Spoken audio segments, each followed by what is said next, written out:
Hello guys, तो कैसे हैं आप सभी लोग। स्वागत है आप सभी का लूसीफर एक्सप्लेन चैनल में। तो लास्ट एपिसोड में अपन सभी ने देखा था Paul red dress female ghost के रूम के बाहर पहुंच गया होता है। अंदर की तरफ झांकने में पॉल को पता चलता है कि पूरा रूम रेड कलर के कैंडल से भरा हुआ है और वहीं वहां पे बेड के ऊपर रेड ड्रेस फीमेल घोस्ट बैठी हुई है जिसका मुंह ढका हुआ है।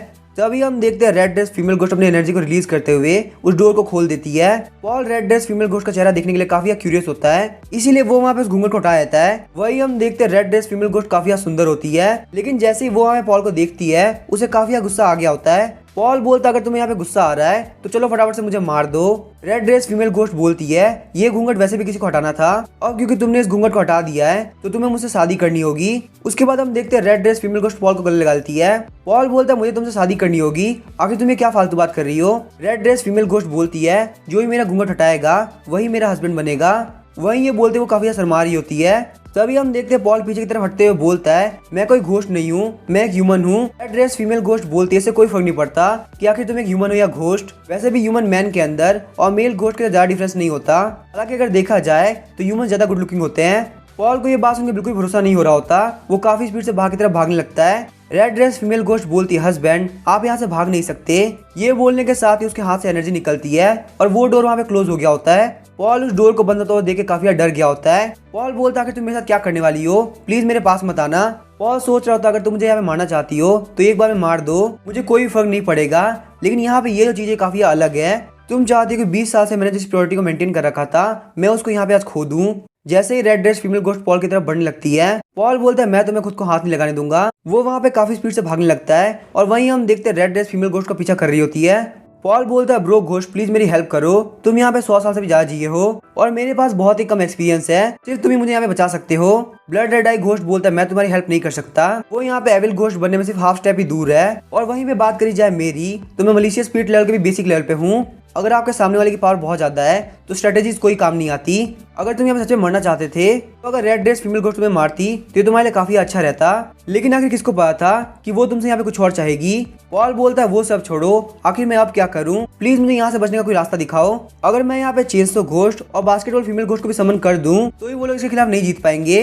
ब्लड रेड आई घोस्ट बोलता है मुझे लगता है तुम्हें गिव अप कर देना चाहिए। वैसे भी ह्यूमंस और घोस्ट के लिए साथ में रहना बिल्कुल भी इम्पॉसिबल नहीं है। ज्यादा से ज्यादा क्या होगा तुम्हारी बॉडी के अंदर उसकी डार्क एनर्जी चली जाएगी, लेकिन ये बात तो पक्की है कि तुम थोड़ा बहुत रेस्ट करोगे तुम पक्का से रिकवर कर जाओगे। पॉल बोलता है ब्लड रेड आई घोस्ट बाहर में जाओ, तुम यहाँ पे सिर्फ और सिर्फ शो को एंजॉय कर रहे हो। अगर तुम यहाँ पे इतने कैपेबल हो तो जाओ उसकी हेल्प कर दो, मुझे यहाँ पे फालतू में परेशान करने की जरूरत नहीं है। वहीं हम देखते हैं रेड ड्रेस फीमेल घोस्ट को जो कि पॉल कब से चेस कर रही होती है, उसको अब काफी गुस्सा आ गया होता है। वो बोलती है भागना बंद करो। उसके बाद हम देखते हैं red dress female ghost jump लगाते पॉल के ऊपर कूद जाती है और पॉल वहाँ पे जमीन के ऊपर गिर गया होता है। रेड ड्रेस फीमेल घोस्ट बोलती है मेरी बात ध्यान सुनो, मैं इस पूरे ग्रेवयार्ड की लीडर हूँ, मेरे पास यहाँ पे लुक्स और बॉडी दोनों है, तो अगर तुम मुझसे यहाँ पे शादी करते हो तो तुम्हें कोई भी लॉस नहीं होने वाला। वही हम देखते हैं रेड ड्रेस फीमेल घोस्ट के हाथ पॉल के चेस्ट के ऊपर होते हैं। पॉल बोलता अब मेरे लिए सब कुछ खत्म हो चुका है, प्योरिटी यहाँ मेरी 20 साल से बची हुई थी वो अब खत्म हो जाएगी। तभी हम देखते हैं अचानक से बाहर की तरफ से फुटस्टेप की आवाज आती है। घोस्ट बुचर जिसने रेड कलर का फ्लावर अपने चेस्ट के ऊपर लगा रखा होता है, उसके हाथ के अंदर एक बहुत ही बड़ा नाइफ होता है। वो वहाँ पे सीधे अंदर की तरफ एंटर कर जाता है। अंदर की आवाज को सुनकर घोस्ट बुचर बोल रहा होता है आखिर यहाँ ब्राइट कौन सी एक्सरसाइज कर रही है। वहीं जब वो अंदर का सीन देखता है तो घोस्ट बुचर भी काफी शॉक हो गया होता है। Red dress female ghost Paul के ऊपर बैठी हुई होती है और साथ ही में उसके फेस के ऊपर काफी खतरनाक स्माइल भी होती है। पॉल जब वहाँ पे घोस्ट बुचर को आते हुए देखता है तो वो काफी खुश हो गया होता है। उसे पता होता है कि इतना इंटेंस सीन देख के घोस्ट बुचर को काफी गुस्सा आ जाएगा और वो यहाँ पे पक्का उसे मारने के लिए आगे बढ़ेगा।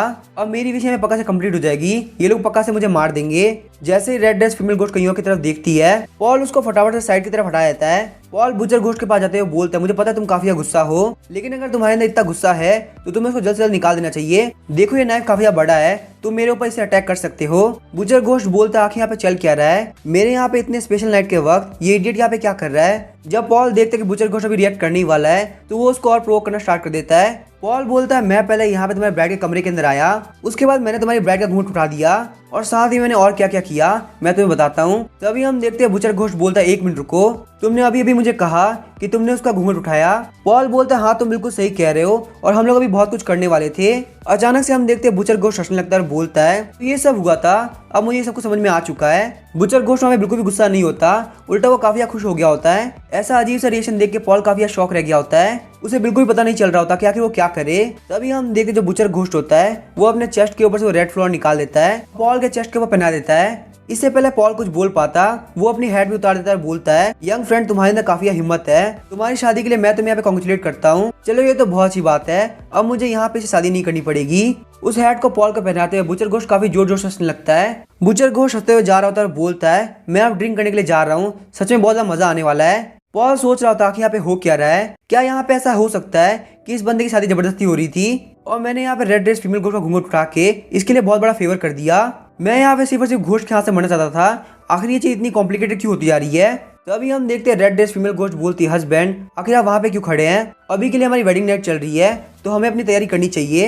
पॉल सोच रहा था, लगता है सब कुछ खत्म हो गया और मैं बिल्कुल भी इनोसेंट नहीं रह पाऊंगा। तो वहाँ पे रेड ड्रेस फीमेल घोस्ट की तरफ देखता है और फिर काफी स्पीड से बाहर की तरफ भागने लगता है। रेड ड्रेस फीमेल घोस्ट बोलते तुम यहाँ से भागना चाहते हो लेकिन ये बिल्कुल भी पॉसिबल नहीं है। वहीं हम देखते हैं रेड ड्रेस फीमेल घोस्ट के बाल पॉल को पकड़ लेते हैं। पॉल वहाँ पे काफी डर गया होता है और किसी को हेल्प के लिए बुला रहा होता है, लेकिन वो यहाँ पे एक ऐसी जगह पे आ चुका है जहाँ पे सारे लोग घोस्ट है, तो आखिर यहाँ पे किसी को लिविंग ह्यूमन से क्या फर्क पड़ेगा।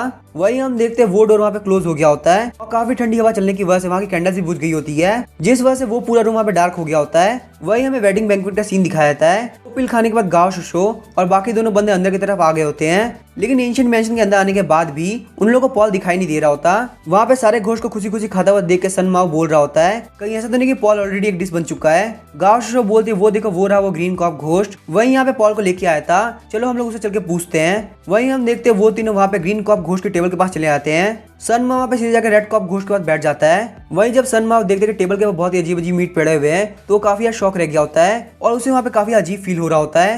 Green cop ghost blood sauce को उठाते हुए सन माओ की प्लेट के अंदर रख देता है। ग्रीन कॉप घोस्ट बोलता है कि तुम खा क्यों नहीं रहे, ये काफी टेस्टी है। वही हम देखते इसको खाने के बारे में सोच के ही सन माओ काफी बेकार फील हो रहा होता है। वही सन माओ का हेजिटेट करता हुआ देख के ग्रीन कॉप घोस्ट को उसके ऊपर शक होता है। ग्रीन कॉप घोस्ट बोलता है, मैंने तुम्हें इस ग्रेवयार्ड के आसपास कभी नहीं देखा और वही तुम्हारी घोस्ट एनर्जी काफी कम है। ये सुनने का सन माओ काफी अजीब फील हो रहा होता है, लेकिन सन माओ को पता था कि अगर वो इस मीट को नहीं खाएगा तो ग्रीन कॉप घोस्ट को पता चल जाएगा कि वो असलियत में एक ह्यूमन है, तो इसीलिए उसके पास कोई तरीका नहीं बचा होता, वो फटाफट से ब्लड सॉस को खा लेता है। वहाँ पे उस ब्लड सॉस को खाने के साथ ही सन माओ के मुंह के अंदर ब्लड की तगड़ी स्मेल चली आती है। सन माओ को वहाँ पे लग रहा होता है जैसे उसके पेट के अंदर कोई एसिड चला गया हो। वहीं पे उसके बिहेवियर को देख के सारे लोग का अटेंशन सन माओ की तरफ चला जाता है। सारे लोग ऐसा घूरता हुआ देख के गाँव से सन माओ के पैर के ऊपर चींटी काटती है ताकि सन माओ को पता चल सके कि उसे कैसे भी करके एंड्योर करना होगा, वरना यहाँ पे उन लोग की आइडेंटिटी पक्का सारे घोस्ट के सामने आ जाएगी। इतने पेन और दर्द की वजह से सन माओ वहाँ पे डिस्ट्रैक्ट हो जाता है और वो वहाँ पे ब्लड सॉस के टेस्ट पे ध्यान नहीं देता, वो वहाँ पे कुछ टाइम को चबाने के बाद खा जाता है। सन माओ बोलते काफी टेस्टी था, सच में मुझे काफी मजा आया। ये देखने के बाद वहाँ सारे घोस्ट काफी नॉर्मल हो जाते हैं और वही सिचुएशन को देखते हुए गाओ शुशो और सन लिली को भी खाना पड़ता है। वो तीनों यहाँ पे काफी फ्रस्ट्रेट हो गए होते हैं क्योंकि यहाँ पे एंटर करने के साथ उन लोगों को पॉल तो नहीं दिखा होता, बल्कि एक वेल्दी फैमिली से होने के बावजूद उन लोगों को यहाँ पे ये सब करना पड़ रहा है। तभी हम देखते हैं हमें घोस्ट बुचर काफी जोर जोर से हंसते हुए आ रहा होता है। घोस्ट बुचर बोलता है, मुझे यहाँ पे शादी करने की जरूरत नहीं है, मैं बिल्कुल फ्री हूँ। तभी हम देखते हैं दूसरे घोस्ट बोलता है कि तुम्हें क्या बात कर रहे हो, आज तुम ही तो यहाँ पे रेड ड्रेस फीमेल घोस्ट के हस्बैंड बनने वाले थे। बुचर घोस्ट बोलता है, अभी यहाँ पे एक ह्यूमन ऊपर की तरफ गया था, वो भले ही काफी यंग हो लेकिन उसके अंदर काफी हिम्मत है, उसने वहाँ पे आगे बढ़ते हुए रेड ड्रेस फीमेल घोस्ट का घूंघट उठा दिया, तो इसीलिए वो यहाँ पे रेड ड्रेस फीमेल घोस्ट का हस्बैंड बन चुका है। तो अब मैं यहाँ पे पूरी तरह से फ्री हो चुका हूँ। वो वहाँ पे एक वाइन का जार उठाते हुए काफी जोर जोर से हंसने लगता है। वही हम देखते सारे लोग भी बोल रहे होते, घोस्ट बुचर अब आप बिल्कुल फ्री हो, चलो आप फटाफट से आ जाओ, हम लोग यहाँ पे सेलिब्रेट करते हैं। वही हम देखते ये बात सुन के वो तीनों बंदे काफी शॉक हो गए होते हैं। वो लोग सोच रहे होते हैं जिस ह्यूमन की लोग बात कर रहे हैं वो कोई और नहीं बल्कि पॉल ही है। पॉल ना सिर्फ यहाँ पे जिंदा है बल्कि वो रेड ड्रेस फीमेल घोस्ट का हस्बैंड भी बन चुका है। वो यहाँ पे इतनी रात को ग्रेवयार्ड के अंदर आया ताकि वो यहाँ पे आके घोस्ट से शादी कर सके। क्या यहाँ पे ये सच में ह्यूमन का बिहेवियर है? ग्रीन कॉप घोस्ट बोलता पॉल के अंदर सच में काफी हिम्मत है, उसने यहाँ पे रेड ड्रेस फीमेल घोस्ट से भी शादी करने की हिम्मत कर ली। सच में पॉल को यहाँ पे किसी भी डर नहीं लगता। तभी हम देखते गाओ शुशो बोलती है, ग्रीन कॉप घोस्ट मुझे एक बात बताओ, आखिर ये बुचर घोस्ट इतना खुश क्यों है? क्योंकि उस ह्यूमन ने तो यहाँ पे इसकी ब्राइड को चुरा लिया है, तो इसको तो काफी गुस्सा होना चाहिए। ग्रीन कॉप घोस्ट बोला तुम लोग यहाँ के लोकल घोस्ट नहीं हो, इसलिए तुम्हें पता नहीं होगा। जो हमारी रेड ड्रेस फीमेल घोस्ट वो किंग डायनेस्टी एरा की है, तब उनकी शादी होने वाली थी, तब जार ड्रिंक करने के उनका हस्बैंड मर गया और यही वजह के सारे लोगों ने उनको हस्बैंड के लिए नाम दे दिया। वहाँ पे उनके इन लॉज ने उनके साथ काफी गंदा बिहेव किया और उनको मारना स्टार्ट कर दिया। इन सारी चीजों से परेशान होकर रेड ड्रेस फीमेल घोस्ट ने खुद को एक दिन मार दिया। मरने के बाद वो यहाँ पे एक घोस्ट बन गई और अब वो यहाँ पे इस ग्रेवयार्ड की सबसे पावरफुल घोस्ट है। लेकिन उनकी यहाँ पे हमेशा से काफी इच्छा थी कि उनकी भी शादी हो, तो इसीलिए वो यहाँ पे हैंडसम घोस्ट को फोर्स करती है ताकि वो उसे शादी कर ले। लेकिन यहाँ पे काफी अजीब बात ये होती है कि शादी के दूसरे दिन ही उनका हस्बैंड पक्का से मारा जाता है और ये चीज यहाँ पे सालों से चलती आ रही है। और अब क्योंकि यहाँ पे गुड लुकिंग घोस्ट काफी कम हो चुके हैं, तो इसीलिए बूचर घोस्ट जैसे रफ घोस्ट उनकी लिस्ट में आ चुके हैं। सन माओ बोलता है अब क्योंकि यहाँ पे घोस्ट बूचर बच चुका है, तो इसका मतलब जो बंदा ऊपर है अब उसकी बारी है मरने की। ग्रीन कॉप घोस्ट बोलता है हाँ ये बात बिल्कुल सच है, सुबह देखना पक्का उस बंदे की सिर्फ और सिर्फ हड्डियां बाहर निकलेगी। रेड ड्रेस फीमेल घोस्ट की फाइटिंग पावर से घोस्ट भी नहीं बच पाते, तो आखिर यहाँ पे एक ह्यूमन कैसे बच पाएगा। उसके बाद ग्रीन कॉप घोस्ट सनमाओ की तरफ देखते हुए बोलता है तुम भी यहाँ पे इतने बुरे नहीं दिखते, मुझे पक्का से भरोसा है अगले साल तुम्हारा नंबर लगने वाला है। वही हम देखते ग्रीन कॉप घोस्ट की बातों को सुनकर सनमाओ काफी डर गया होता है। सनमाओ को पता चल जाता है कि पॉल उससे काफी खतरनाक इंसान है। मैं जो कि यहाँ पे सिर्फ और सिर्फ फीमेल घोस्ट के नाम से डर रहा हूँ, उसने यहाँ पे खुद से आके फीमेल घोस्ट से शादी कर ली। सच में ये बात तो माननी पड़ेगी, पॉल को बिल्कुल भी डर नहीं लगता। तभी हम देखते सन लिली बोलती है अब क्योंकि यहाँ पे पॉल मरने वाला है, तो हमारे यहाँ पे ज्यादा देर तक रहना बिल्कुल भी सही नहीं रहेगा। हम लोग यहाँ पे जल्द से जल्द वापस चलना चाहिए और जाके रिपोर्ट करना चाहिए। गाँव शो बोलती है मुझे लगता है पॉल यहाँ पे खत्म हो चुका है, हम लोग यहाँ पे वेट करना चाहिए और देखना चाहिए कि आखिर यहाँ पे क्या होता है। अगर पॉल यहाँ पे जिंदा है तो हमें उसके ऊपर नजर रखनी है, और अगर पॉल यहाँ पे मर चुका है तो हमें उसकी बॉडी देखनी होगी। नेक्स्ट मॉर्निंग हम देखते हैं पॉल अपने आँख खोलता है, वो काफी थका हुआ लग रहा होता है। वहाँ पे हर जगह रेड कलर की लाइट होती है और पॉल के चेस्ट के ऊपर किसी ने हाथ रख रखा होता है। रेड ड्रेस फीमेल घोस्ट बोलती है हस्बैंड, तो आखिरकार आप उठ गए। पॉल वहाँ पे रेड ड्रेस फीमेल घोस्ट का हाथ अटकते हुए बोलता है आखिर यहाँ पे चल क्या रहा है। रेड ड्रेस फीमेल घोस्ट बोलती है हस्बैंड प्लीज शांत हो जाइए, हम दोनों ऑलरेडी हस्बैंड वाइफ बन चुके हैं, तो आपको मुझसे काफी जेंटली बिहेव करना चाहिए। वहीं हम देखते हैं 2 सेकंड के अंदर ही पॉल ने अपने कपड़े पहन लिए होते हैं। उसके बाद पॉल वहाँ पे रेड ड्रेस फीमेल घोस्ट की तरफ देखते हुए बोलता है मैं यहाँ पे मरने के लिए आया था, लेकिन तुमने यहाँ पे जबरदस्ती मेरे साथ शादी कर ली। रेड ड्रेस फीमेल घोस्ट बोलती है हस्बैंड आखिर आप इस तरीके से बिहेव क्यों कर रहे हैं, क्या आपको भी मेरे तरह घोस्ट बनना है और हमेशा मेरे साथ रहना है। पॉल बोलता है तुम्हारे साथ रहना है, क्या तुम्हारा दिमाग खराब है, तुम एक घोस्ट और मैं एक ह्यूमन हूँ, जब मैं यहाँ पे काफी बुढ़ा हो जाऊंगा तो भी तुम यंग ही रहोगी। आखिर मैंने यहाँ पे कौन से बुरे काम किए हैं जो मुझे ये डिजर्व करना पड़ रहा है, मुझे यहाँ पे जल्द से जल्द बाहर जाना होगा। ये बोलते वो वहाँ से बाहर जाने लगता है। तभी अचानक से हम देखते वो टेबल के ऊपर पड़े एक मिरर को देखता है, उसका फेस काफी थका थका लग रहा होता है, वहीं उसके आईज के नीचे डार्क सर्कल होते हैं। पॉल बोलता है आखिर यहाँ पे हो क्या रहा है, मेरा फेस आखिर ऐसा क्यों हो गया, क्या तुमने यहाँ पे नाइट में मेरे लाइफ को एब्जॉर्ब किया है। रेड ड्रेस फीमेल घोस्ट बोलती है यहाँ पे कोई भी बड़ी बात नहीं है, हस्बैंड आप बिल्कुल ठीक है और बहुत इजीली खड़े हो पा रहे हैं, मुझे पता है यहाँ पे लॉन्ग गेम कैसे खेलना है, मैंने ऑलरेडी मेड को बोल दिया है, वो आपके लिए काफी टेस्टी सूप तैयार कर रही है, जैसे ही आप हमें सूप को पी लेंगे आपको काफी रिफ्रेशिंग फील होगा। पॉल बोल रहा होता है red dress female ghost please मुझे छोड़ दो। उस टाइम पॉल को अपने पैर काफी वीक लग रहे होते हैं। रेड ड्रेस फीमेल घोस्ट बोलती है हस्बैंड अब आप मेरे हो चुके हैं, अब इस पूरे ग्रेवयार्ड के अंदर किसी की हिम्मत नहीं कि वो आपको टच भी कर सके, आपको यहाँ पे बिल्कुल भी टेंशन लेने की जरूरत नहीं, जब तक मैं आपके साथ हूँ कोई आपको हार्म नहीं कर सकता। बस यहाँ पे नॉर्थ वेस्ट के कर्स स्पीड घोस्ट से डर है और किसी से भी नहीं, इसीलिए आप प्लीज नॉर्थ वेस्ट की तरफ बिल्कुल मत जाना, आपके जो कर्स स्पीड घोस्ट है वो मेरे बहुत बड़े दुश्मन है। ये बात सुनने के साथ ही पॉल वहाँ पे काफी स्पीड से गेट खोल के भाग जाता है और बोलता है रेड ड्रेस फीमेल घोस्ट तुम्हारी इन्फॉर्मेशन के लिए थैंक यू, मुझे यहाँ पे और भी बहुत सारी चीजें करनी है तो इसीलिए मैं यहाँ से जा रहा हूँ। तभी हम देखते वहाँ की घोस्ट मेट बोलती है मिस्ट्रेस क्या आप यहाँ पे इस ह्यूमन को ऐसे जाने देंगी।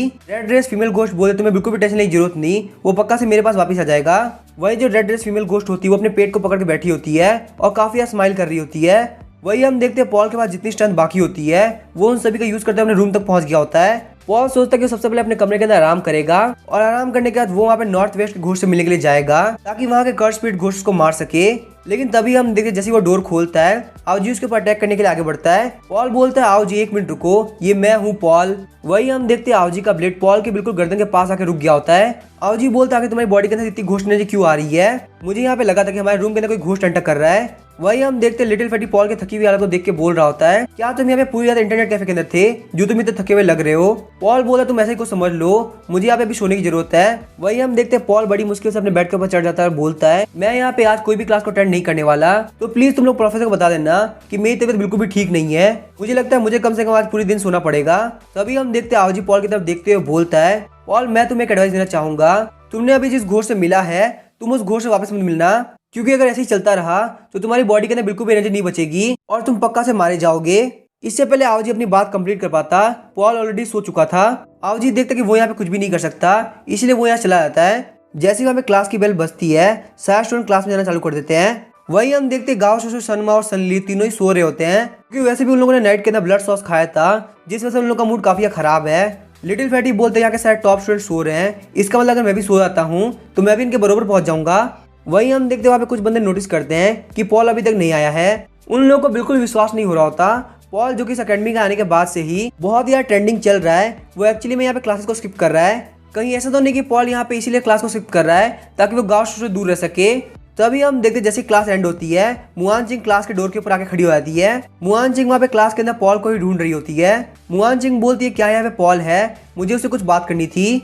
तभी हम देखते लिटिल फैटी काफी स्पीड से पहुंच जाता है और बोलता है वो यहाँ पे नाइट के अंदर काफी काम कर रहा था, इसीलिए वो नहीं सो पाया।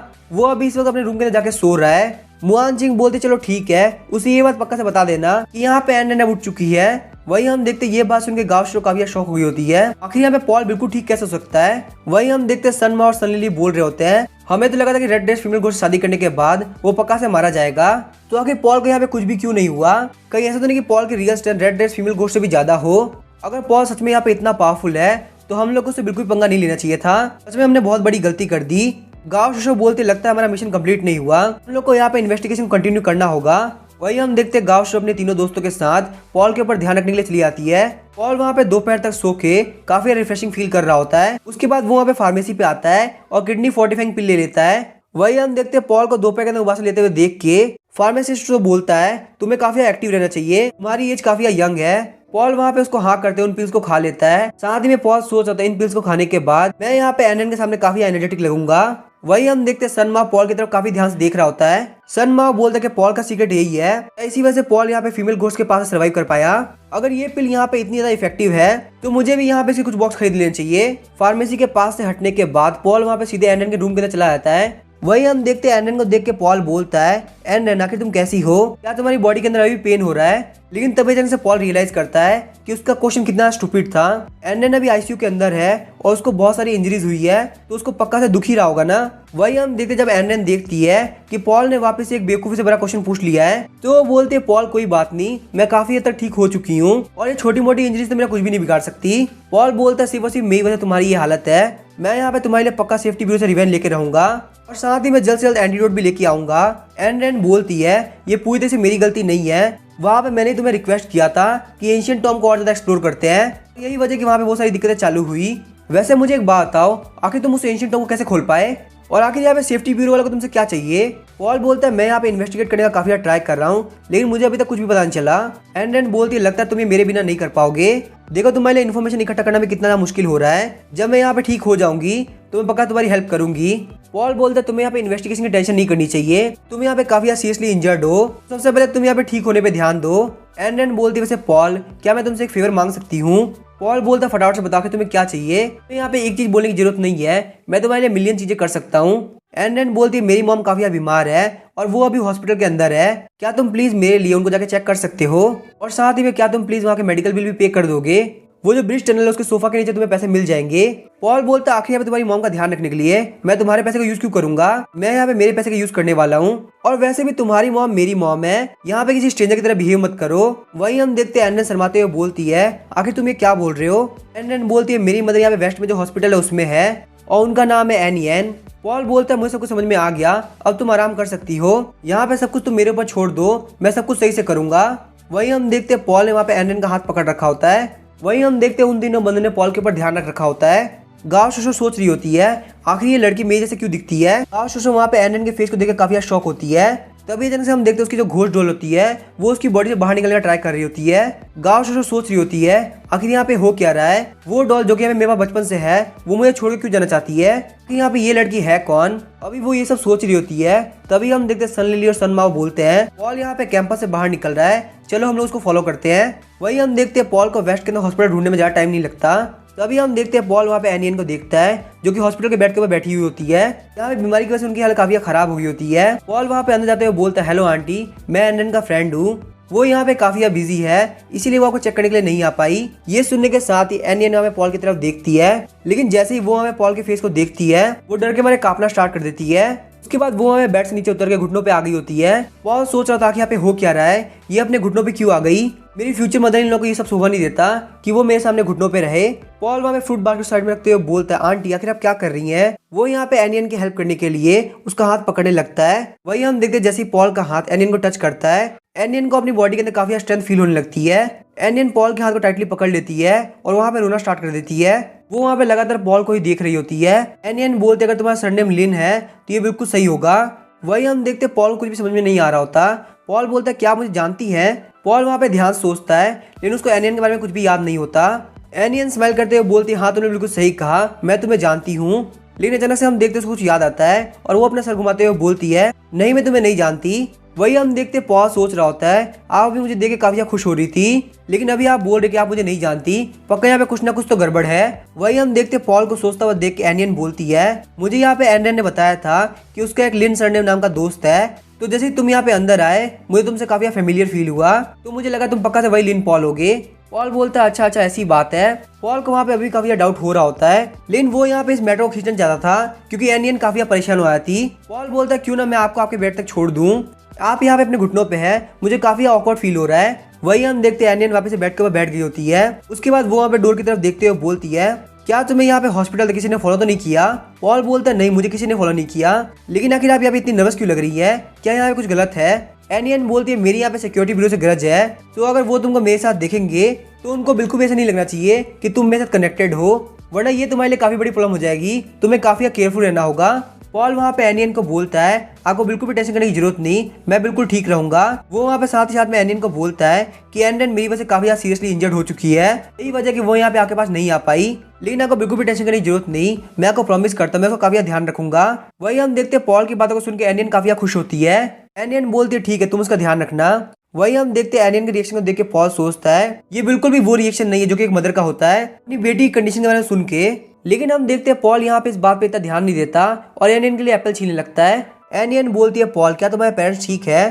पॉल बोलता है मेरे पेरेंट्स बिल्कुल ठीक है, वो यहाँ पे इतने ज्यादा फिट है कि वो बस आधे दिन के अंदर ही गेहूं की एकड़ से जमीन को हार्वेस्ट कर देते हैं। और वैसे आंटी ये काफी कमाल की बात है, मेरी मदर का सरनेम भी बिल्कुल आपकी तरह ही है। वही पॉल के हाथ से एप्पल लेते हुए एनियन बोलती है तुम्हारी मदर का सरनेम भी एनी है, तो चलो मुझे फटाफट से बताओ आखिर तुम्हारी मदर का नाम क्या है? पॉल बोलता है मेरी मदर का नाम है एनचुआन। वही हम देखते हैं एनियन काफी शौक आते हुए बोलती है क्या एनचुआन? वही हम देखते हैं पॉल एनियन के रिएक्शन को देखते हुए बोलता है क्या आप मेरी मदर को जानती है? एनियन बोलती है नहीं मैं तुम्हारी मदर को नहीं जानती, लेकिन काफी कमाल की बात है कि हम लोग का सरनेम सेम है, और वही तुम्हारी मदर का सेम सरनेम सुन के मुझे काफी फेमिलियर फील हो रहा है। उसके बाद हम देखते हैं एनियन अपने ऊपर ब्लैंकेट डाल के सो जाती है।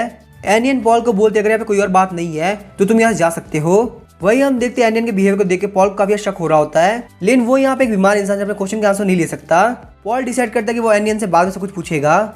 वही हम देखते हैं वो तीनों बंदे पता लगाते हैं कि आखिर पॉल किससे मिलने के लिए गया है, और वहाँ पे उन सारी इन्फॉर्मेशन को सेफ्टी ब्यूरो को भेज देते हैं। वही हम देखते हैं गांव लॉन्गशैन को जो कि प्रिजनर्स को चेक कर रहा था। जब वो देखते कि पॉल यहाँ पे एनियन से कांटेक्ट कर रहा है तो काफी शॉक रह गया होता है, तो इसका मतलब ये बात पक्की है कि पॉल भी सील डीमन किंगडम से ही आता है। गांव लॉन्गशैन बोलता है मैं यहाँ पे हॉस्पिटल के अंदर से 10 मिनट के अंदर पहुंच रहा हूँ। वही हम देखते हैं पॉल ऑलरेडी एनियन के रूम से बाहर आ गया होता है। वो वहाँ पे ना सिर्फ हॉस्पिटल के ड्यूज को पे कर देता है बल्कि अगले 3 महीने का बिल भी पे कर देता है। उसके बाद वो वहाँ से स्कूल की तरफ जाने लगता है क्योंकि उसे यहाँ पे नाइट के अंदर कर्स स्पीड घोस्ट से मिलने के लिए जाना है। वही हम देखते हैं हॉस्पिटल से बाहर निकलते ही पॉल को अपने डैड का कॉल आता है। पॉल के डैड बोलते सन मैं यहाँ पे सिटी के अंदर पहुंच चुका हूँ, चलो फटाफट से मुझे लेने के लिए आओ। पॉल बोलता है डैड मैंने आपको मना किया था ना कि आपको यहाँ पे नहीं आना, ये जगह आपके लिए बिल्कुल भी सेफ नहीं है। पॉल के डैड बोलते आखिर यहाँ पे अनसेफ क्या है, मैं बस एक फार्मर हूँ, मुझे आखिर यहाँ पे किस बात से डंडे की जरूरत है, चलो फटाफट से मुझे लेने के लिए स्टेशन पे आ जाओ, मेरे पास यहाँ पे 2 बास्केट वॉलनट है। पॉल बोलता है ठीक है डैड मैं आ रहा हूँ, आप बस मेरा वेट करो, वैसे भी आप मेरे डैड है, आप जो भी बोलते हैं वो सही बोलते हैं। वही हम देखते हैं गांव ने पॉल के ऊपर ध्यान रख रखा होता है, लेकिन क्योंकि उसके फादर गांव लॉन्गशैन यहाँ पे आने वाले हैं इसीलिए वो यहाँ पे डिसाइड करती है कि वो अपने फादर का वेट करेगी और उनके साथ मिलकर यहाँ पे आगे एक्शन लेगी।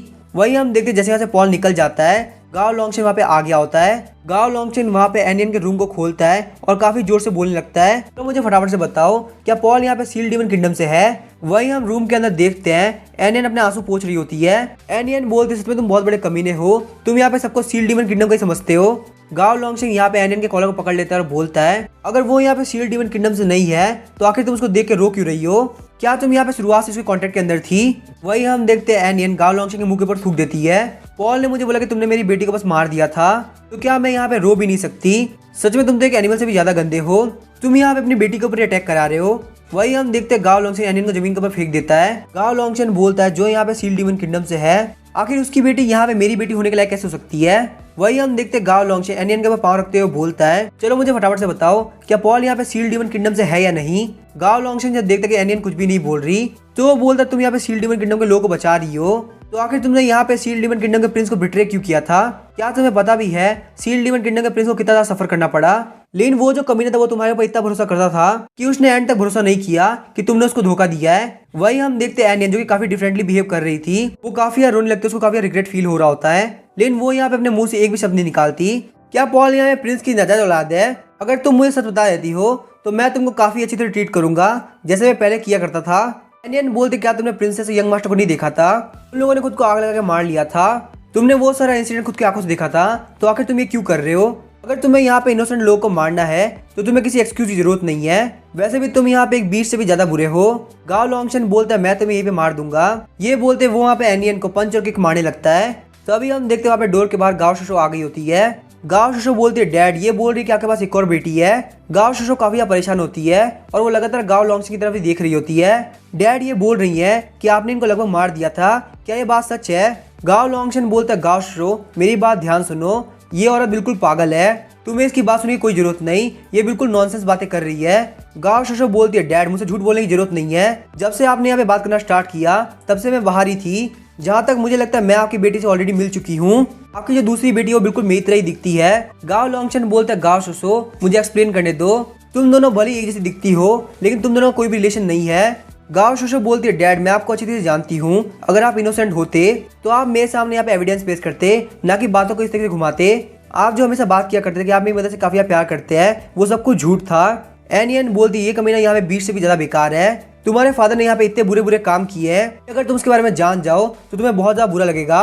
गाओ लॉन्गशन एनियन को बोलता है तुम अपना मुंह बंद करो। गाओ शोशो वहां से भागते हुए बोलती है मुझे आपका चेहरा वापस से नहीं देखना, आप मेरे डैड होने के लायक नहीं है। वही हम देखते हैं एनियन हंसते हुए बोलती है गाओ लॉन्गशन फाइनली तुम्हें वो मिल गया जिसको तुम डिजर्व करते हो। वही हम देखते हैं पॉल को कोई भी आइडिया नहीं होता कि उसकी पीठ पे यहाँ पे क्या क्या हो गया। वो वहाँ पे ट्रेन स्टेशन पे आके अपने फादर का इंतजार कर रहा होता है। वो वहाँ पे अपने डैड को क्राउड के अंदर से पहचान जाता है। वही हम देखते हैं पॉल के जो डैड होते हैं वो बिल्कुल एक फार्मर का ही लुक लेके आए होते हैं। उन्होंने अपने सर के ऊपर गमछा बांध रखा होता है, साथ ही अपने पास 2 बास्केट वॉलनट ले रखी होती है। पॉल हाथ खड़ा करते हुए बोलता है डैड मैं यहाँ पे हूँ। पॉल के डैड बोलते हैं पॉल देखो तुम और लंबे हो चुके हो, मैं यहाँ पे तुम्हारे लिए 2 बास्केट वॉलनट लेके आया हूँ, ये काफी टेस्टी होंगे। वही हम देखते हैं पॉल को एक बास्केट उठाने में काफी दिक्कत हो रही होती है।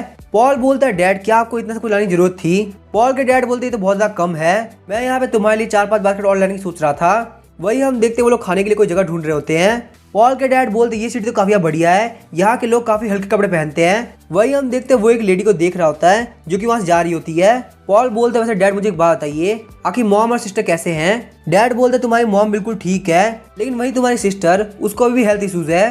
पॉल बोलता आखिर आप मेरी सिस्टर को साथ में लेके क्यों नहीं आए? यहाँ पे सिटी के अंदर मेडिकल फैसिलिटी काफी अच्छी है। पॉल के डैड बोलते ये बिल्कुल यूजलेस है, मैंने यहाँ पिछले कुछ सालों के अंदर छोटे से लेकर बड़े तक सारे हॉस्पिटल को चेक कर लिया लेकिन उन सबका कोई भी फायदा नहीं हुआ। तभी हम देखते हैं वो दोनों वहाँ पे रेस्टोरेंट के अंदर आ गए होते हैं। ओनर बोलते हैं आखिर आप लोग क्या खाना पसंद करेंगे? जैसे ही पॉल वहाँ फूड को ऑर्डर करने वाला होता है तो वहाँ पे एंट्रेंस पे काफी फेमिलियर फेस को देखता है। वो बंदा वहाँ पे फटे पुराने कपड़े पहन के आया होता है, उसकी हालत काफी खराब होती है और वो वहाँ पे ओनर से खाना मांग रहा होता है। ओनर बोलता है चलो फटाफट से भाग जाओ, यहाँ पे कोई भी खाना नहीं है। तभी हम देखते हैं पॉल उसको पहचान जाता है कि वो बंदा कोई और नहीं बल्कि वू क्लीन है। पॉल बोलता है वू क्लीन फटाफट से अंदर आ जाओ। वही हम देखते हैं पॉल को देख के वू क्लीन ढूंढने लगता है। पॉल बोलता है मुझे यहाँ पे सेफ्टी ब्यूरो वालों ने कुत्ते की तरह दौड़ाया, तुम्हें यहाँ पे देख के मुझे काफी खुशी हो रही है। उसके बाद हम देखते हैं वू क्लीन काफी स्पीड से खाना स्टार्ट कर देता है। वहाँ पे देख के लग रहा होता है कि वू क्लीन ने काफी दिनों से खाना नहीं खाया।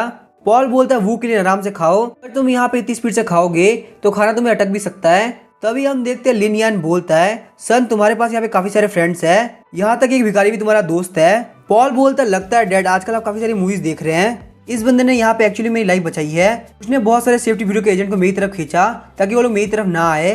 पॉल बोलता है वैसे वू क्लीन मुझे एक बात बताओ तुम्हारी यहाँ पे ये हालत कैसी हो गई और बाकी सारे लोग जो कि एजेंट को लेकर पीछे भाग रहे थे वो कहाँ गए? वही हम देखते हैं वू क्लीन लिन यान की तरफ देख के काफी झिझक रहा होता है। पॉल बोलता है वू क्लीन तुम्हें बिल्कुल भी टेंशन लेने की जरूरत नहीं, ये कोई और नहीं मेरे डैड है तो इसलिए तुम इजिली बोल सकते हो। उसके बाद हम देखते हैं वू क्लीन बताना स्टार्ट करता है ड्राइवर और मैं वहाँ से भाग गए थे लेकिन हमारे अंदर बिल्कुल भी हिम्मत नहीं थी कि हम लोग वापस स्कूल के अंदर जा सके, क्योंकि हमें लग रहा था कहीं सेफ्टी ब्यूरो वाला हमें पकड़ ना ले। जब तक हम लोग को नहीं लगा कि बाहर निकलना सेफ है तब तक हम लोग यहाँ पे खाना लेने के लिए भी बाहर नहीं निकले। वही जो एक पैर वाला बंदा था उसको सिक्योरिटी ब्यूरो वाले ने पकड़ लिया क्योंकि वो यहाँ पे इतना फास्ट नहीं भाग पाया। हमने देखा कि वो लोग उसको कार के अंदर लेके चले गए, वो लोग वहाँ पे उसे इंटरोगेट कर रहे हैं ताकि उन लोगों को पता चल सके कि उस स्टॉर्म के अंदर उस नाइट को हुआ क्या था। लेकिन सच में वो बंदा काफी कमाल का है, बहुत ज्यादा टॉर्चर होने के बावजूद उसने कुछ भी नहीं बोला। लेकिन अभी हमारे पास इतने रिसोर्सेज नहीं है कि हम लोग जाकर उसको बचा सके। उस जगह पे वहाँ पे सिक्योरिटी ब्यूरो के काफी सारे एजेंट्स खड़े हैं तो इसीलिए हमारे लिए वहाँ पे जाना काफी खतरनाक हो सकता है। लिन यान बोलता तो ये सब हुआ था, तुम लोग यहाँ पे स्टॉर्म के अंदर रेड कर रहे थे, पॉल अगर तुम्हारे पास यहाँ पे पैसे की कमी है तो तुम मुझे बोल सकते हो, मैं यहाँ पे और ज्यादा हार्ड वर्क करूंगा और तुम्हारे लिए पैसे कमाऊंगा, लेकिन तुम्हें यहाँ पे टॉम रेडिंग जैसी खतरनाक चीजें करने की जरूरत नहीं है। पॉल बोलता है डैड मेरे पास पैसे की कोई कमी नहीं है, मैं पैसे की वजह से उस टॉम के अंदर नहीं गया था। ये यहाँ पे बहुत लंबी कहानी है, मैं आपको बाद में बताऊंगा। एक बार हम यहाँ पे खाना खा ले तो आप वापस से घर जा सकते हैं। पुकलिन और मैं वापस से स्कूल जाने वाले हैं। लिनियन बोलता है ठीक है, यहाँ पे मेरा बेटा जो चाहेगा मैं वही करूंगा। उसके बाद हम देखते हैं लिनियन वहाँ पे खाना स्टार्ट कर देता है। वही हम देखते हैं खाना खाने के बाद पॉल वहाँ से जाने लगता है, क्योंकि पॉल को वहाँ पे काफी डर लग रहा होता है, क्योंकि अगर सिक्योरिटी ब्यूरो वालों ने पॉल के डैड को उसके साथ देख लिया वो यहाँ पे पॉल के डैड को इंटरोगेट करना चालू कर देंगे। वही हम देखते हैं लिनियन बोलता है सन ठीक से स्कूल जाना, मैं यहाँ पे वापस ट्रेन स्टेशन जा रहा हूँ। वही हम देखते हैं जैसे लिनियन देखता है कि पॉल और वुकलिन जा चुके हैं तो वो वहाँ फटाफट से सिक्योरिटी ब्यूरो की तरफ जाने लगता है। लिनियन बोलता है उस एक पैर वाले बंदे ने पॉल की हेल्प करी है तो मैं उसको ऐसे नहीं छोड़ सकता, मुझे यहाँ पे कैसे भी करके उसकी हेल्प करनी होगी। आधे घंटे बाद हम देखते हैं लिनियन वहाँ पे सिक्योरिटी ब्यूरो के ऑफिस के सामने आ गया होता है। वहाँ पे उन्होंने एक बहुत बड़ी हैट पहन रखी होती है जिस वजह से कोई भी उनका फेस नहीं देख पा रहा होता।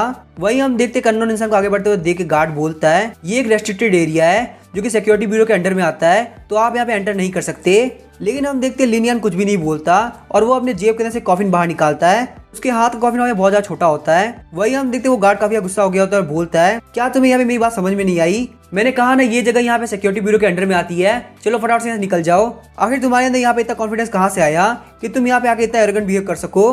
वही हम देखते हैं लिनियन स्माइल करते उस कॉफिन को खोल देता है। वही हम देखते हैं उस कॉफिन के अंदर से काफी ठंडी हवाएं बहने लगती है। कॉफिन के अंदर से जो लाइट निकल रही होती है उसकी वजह से वो गार्ड वहाँ पे जम गया होता है। थोड़ी देर बाद हम देखते हैं गार्ड के अंदर से उसकी सोल बाहर निकलती है और सीधे उस कॉफिन के अंदर चली जाती है।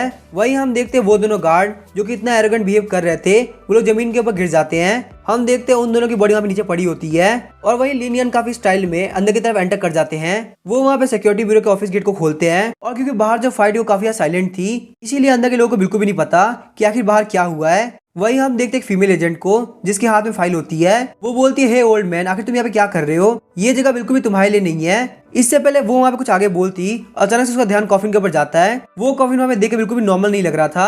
वो वहाँ पे पीछे की तरफ हटते हुए बोलते आखिर तुम यहाँ पे कर क्या रहे हो। वो वहाँ पे काफी जोर चिल्लाते हुए बाकी सारे एजेंट को बुला लेती है। वही हम देखते जो सिक्योरिटी ब्यूरो वाले होते हैं वो काफी फास्ट रिएक्ट करते हैं।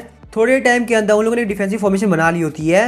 वही वो लोग अपने कॉन्ट्रैक्टेड घोस्ट को समन के लिए तैयार हो गए होते हैं। तभी हम देखते हैं लिनियन बोले तुम लोग काफी स्लो हो। तभी हम देखते हैं वो अपने कॉफिन को खोल देता है। हम देखते हैं वापस से वो लाइट उन सभी एजेंट के अंदर जाने लगती है। उसके बाद हम देखते हैं सारे एजेंट्स के अंदर से उनकी सोल बाहर निकल जाती है और उस कॉफिन के अंदर चली जाती है। वहाँ पे जितने भी एजेंट उसके रास्ते में खड़े होते हैं उनमें से एक भी नहीं बचता। उसके बाद हम देखते हैं लिनियन सीधे इंटरोगेशन रूम की तरफ जाने लगता है।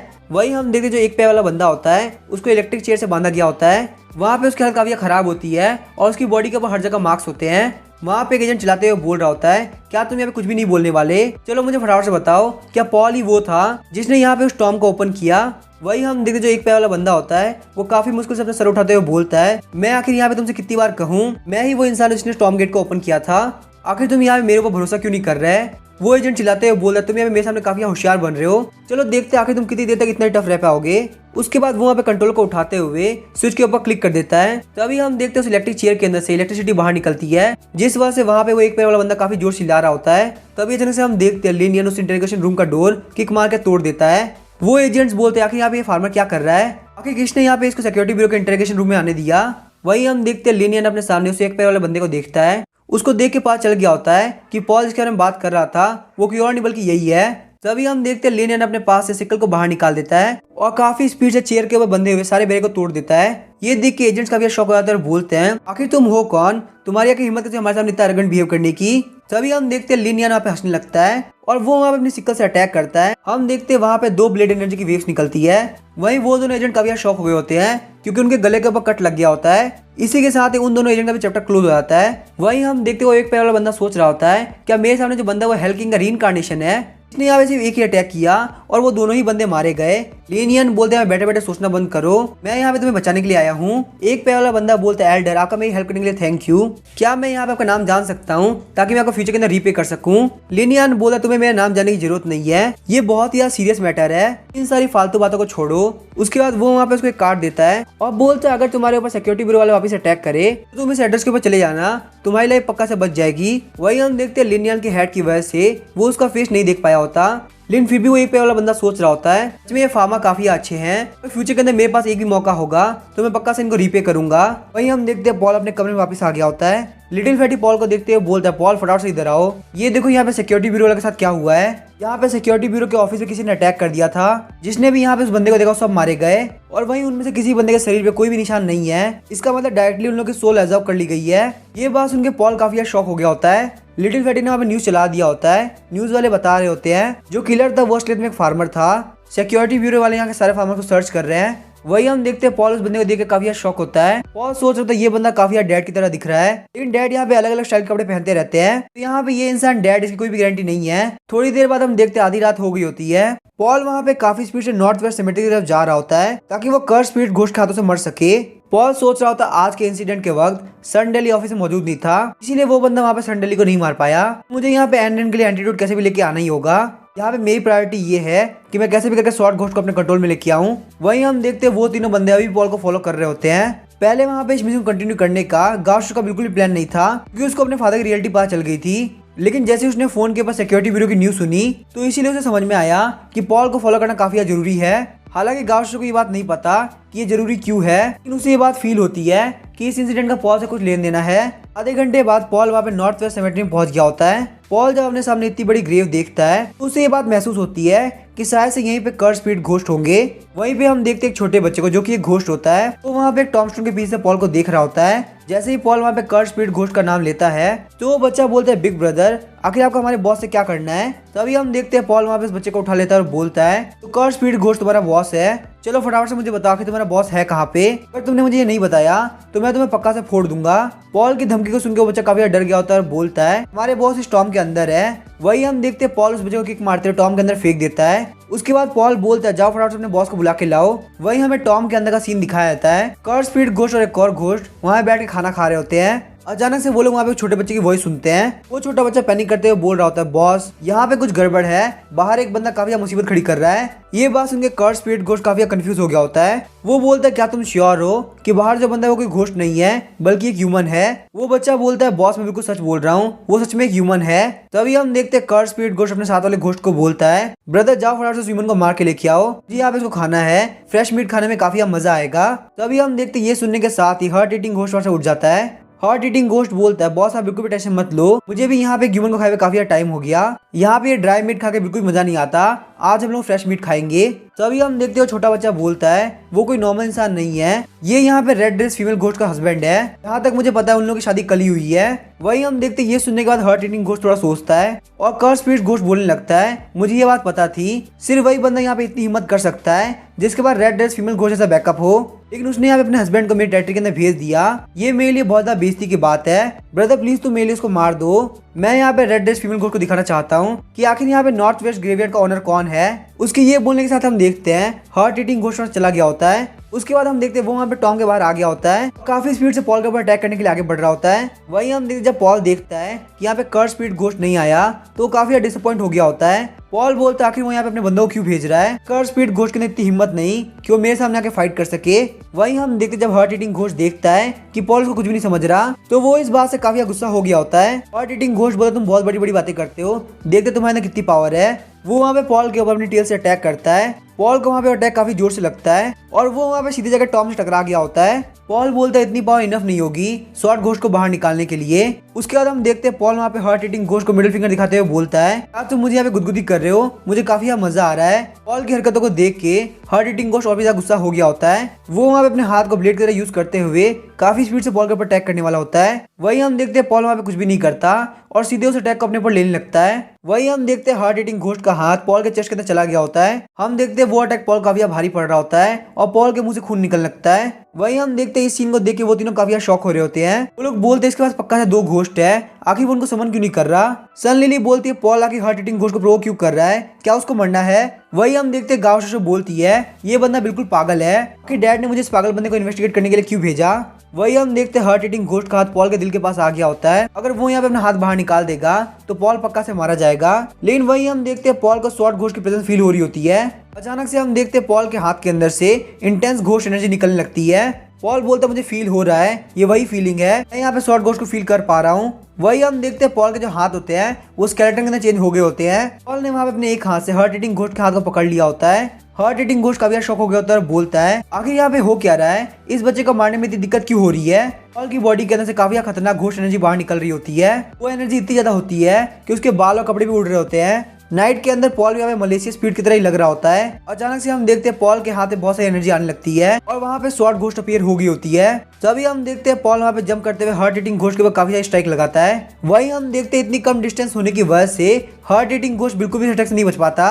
वहीं पॉल की इतनी पावर को देख के वो तीनों काफी शॉक रह गए होते हैं। सन माँ बोलता है उसने यहाँ पे एक ही अटैक के अंदर विग स्पीड लगे घोस्ट को मार दिया। क्या वो यहाँ पे अभी तक अपनी रियल पावर को हाइड कर रहा था? सन लिली बोलती अगर मुझे पता होता कि वो इतना पावरफुल है तो मैं उसको कोई प्रोवोक नहीं करती। तो बहुत अच्छी बात है कि पॉल ने मुझे मारने का ट्राई नहीं किया, वरना कोई भी उसे नहीं रोक पाता।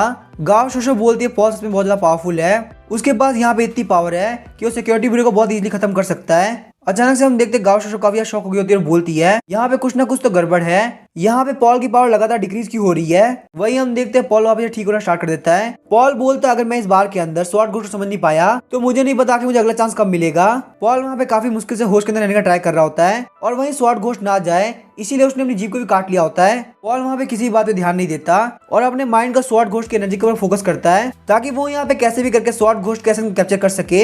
हम देखते हैं पॉल का हाथ पूरी तरह ठीक हो गया होता है और वहाँ पे पॉल के हाथ के अंदर से धीरे धीरे एक साउंड आ रही होती है और वहीं हम देखते हैं पॉल को वहाँ से घोस्ट एनर्जी फील हो रही होती है। ये देख के पॉल काफी खुश हो गया होता है और बोलता है तो आखिरकार मैंने ये कर दिया, अब मैं यहाँ पे स्वॉर्ड घोस्ट के प्रेजेंस को सेंस कर पा रहा हूँ। पॉल वहाँ पे अपने हाथ को खड़ा करते हुए बोलता है स्वॉर्ड घोस्ट फटाफट सामने आओ। हम देखते हैं एनर्जी गैदर करती है और पॉल के हाथ में एक स्वॉर्ड आ गई होती है। हालांकि यहाँ पे जो स्वॉर्ड एनर्जी आई होती है वो इतनी स्ट्रॉन्ग नहीं होती जितनी की पहले थी, लेकिन पॉल के करंट लेवल के हिसाब से ये स्वॉर्ड बहुत ज्यादा पावरफुल होती है। पॉल वहाँ पे एनर्जी गैदर करते हुए एक स्वॉर्ड के ऊपर स्ट्राइक लगाता है। जैसे ही वहाँ पे वो स्ट्राइक पत्थर के ऊपर लगती है उस पत्थर के टुकड़े टुकड़े हो गए होते हैं। पॉल वहाँ पे स्वॉर्ड घोस्ट को वापस बुलाते हुए सोच रहा होता है हालांकि अभी ये स्वॉर्ड एनर्जी इतनी ज्यादा पावरफुल नहीं है, लेकिन जितना ज्यादा मैं इस स्वॉर्ड घोस्ट को समझूंगा उतना ही ज्यादा ये डेवलप करता जाएगा जैसे कि दूसरे घोस्ट करते हैं। इसका मतलब यहाँ पे इसके घोस्ट किंग लेवल पहुंचना बिल्कुल भी इम्पॉसिबल नहीं होगा। उसके बाद पॉल वहाँ पे स्वॉर्ड घोस्ट के सिस्टम पैनल को ओपन करता है। पॉल बोलता है यहाँ पे स्वॉर्ड घोस्ट की एनर्जी मिड लेवल के मलेशिया स्पिरिट लेवल पे है, वहीं पे इसकी लॉयल्टी 100% है। पॉल बोलता है क्योंकि यहाँ पे स्वॉर्ड घोस्ट की सोल कंप्लीट नहीं हुई इसीलिए इसके अंदर काफी सेल्फ अवेयरनेस की कमी है, यही वजह की इसकी लॉयल्टी 100% है। उसके बाद पॉल वहाँ पे स्वॉर्ड घोस्ट की स्किल की तरफ देखता है। स्वॉर्ड घोस्ट की दोनों स्किल को एक्टिवेट करने के लिए पॉल को यहाँ पे 700 पॉइंट चाहिए होंगे। पॉल बोलता है ये तो काफी अच्छी बात है कि मेरे पास बहुत सारे पॉइंट्स है, मैं यहाँ पे बहुत इजीली दोनों स्किल को एक्टिवेट कर सकता हूँ। पॉल वहाँ पे स्किल एक्सचेंज के ऊपर क्लिक कर देता है। क्लिक करने के साथ ही स्वॉर्ड घोस्ट की पहली स्किल एक्टिवेट हो गई होती है। पहली स्किल का नाम होता है one sword to extinguish souls. इस स्किल के अंदर स्वॉर्ड घोस्ट है वो यहाँ पे एनिमी के ऊपर फिजिकल डैमेज देती है, वहीं ये स्किल बिल्कुल भी स्पिरिचुअल एनर्जी कंज्यूम नहीं करती। सेकंड स्किल का नाम है one sword to eliminate evil. अगर आप यहाँ पे स्वॉर्ड घोस्ट के से स्ट्राइक लगाते हैं वो यहाँ पे आपके एनिमी के ऊपर मैजिकल डैमेज देता है। दोनों स्किल को देखने के बाद पॉल काफी खुश हो गया होता है और बोलता है इनमें से एक स्किल फिजिकल डैमेज देती है और वहीं पे दूसरी स्किल मैजिकल डैमेज। और सबसे ज्यादा कमाल की बात तो ये है कि ये दोनों स्किल बिल्कुल भी स्पिरिचुअल एनर्जी कंज्यूम नहीं करती। सच में स्वॉर्ड घोस्ट की स्किल काफी बढ़िया है। तभी हम देखते हैं ब्लड रेड आई घोस्ट बाहर निकलता है और बोलता है ब्लड रेड आई घोस्ट बोलता है मेरी कही हुई बात तुम्हारे लिए काफी फायदेमंद रही ना, मैंने तुम्हें पहले ही बोला था तुम्हें यहाँ पे स्वॉर्ड घोस्ट का कॉन्टेक्ट कर लेना चाहिए।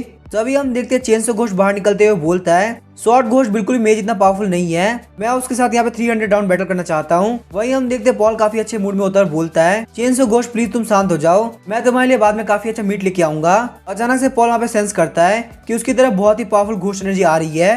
वहाँ पे उस ग्रेवयार्ड के अंदर से बहुत ही ओल्ड लेडी बाहर निकल रही होती है। उसको यहाँ पे चलने में भी काफी दिक्कत हो रही होती है। वो कोई और नहीं बल्कि कर्ज स्पिरिट घोस्ट होती है। कर्ज स्पिरिट घोस्ट बोल रही होती है तो तुम वो जिसने हार्ट ईटिंग घोस्ट को मारा तुम्हें यहाँ पे उसकी डेथ के लिए पे करना होगा। वही हम देखते हैं कर्ज स्पिरिट घोस्ट के अंदर से काफी खतरनाक घोस्टली और आ रहा होता है। वहाँ पे उसका आधा फेस पहले से ब्लैक हो गया होता है। सीन चेंज होता है और हमें वाइन कवर्ड एंशिएंट मैंशन का सीन दिखाया जाता है। रेड ड्रेस फीमेल घोस्ट हमें मिरर के सामने मेकअप कर रही होती है। तभी वहाँ पे घोस्ट मेट आते हुए बोलती है मास्टर यहाँ बहुत बड़ी गड़बड़ हो चुकी है। Young master north west graveyard के अंदर है और वो यहाँ पे कर्ज स्पिरिट घोस्ट से फाइट कर रहे हैं। ये बात सुनकर रेड ड्रेस फीमेल घोस्ट काफी शॉक हुई होती है और बोलती है आखिर तुम क्या बात कर रही हो, मेरे हस्बैंड आके कर्ज स्पिरिट घोस्ट को प्रोवोक क्यों करेंगे, मैंने उनको पहले ही बोल दिया था कि कर्ज स्पिरिट घोस्ट मेरी दुश्मन है। घोस्ट मेट बोलती है मिस्ट्रेस एक बार ध्यान सोचिए, यंग मास्टर को पहले से पता था कि आपके यहाँ पे कर्ज स्पिरिट घोस्ट से दुश्मनी है, फिर भी वो यहाँ पे अकेले चले गए, इसका मतलब वो आपका बदला लेना चाहते हैं। और जहाँ तक हमारे पास न्यूज आई है उन्होंने ऑलरेडी हार्ट ईटिंग घोस्ट को मार दिया है जो कि नॉर्थ वेस्ट ग्रेवयार्ड का सेकंड इन कमांड है। ये सुनने के बाद रेड ड्रेस फीमेल घोस्ट काफी शर्माने लगती है और बोलती है सच में मेरे हस्बैंड काफी अच्छे हैं, उनको मेरी काफी टेंशन है, वो यहाँ पे मेरा बदला लेने के लिए कर्ज स्पिरिट घोस्ट की टेरिटरी के अंदर चले गए।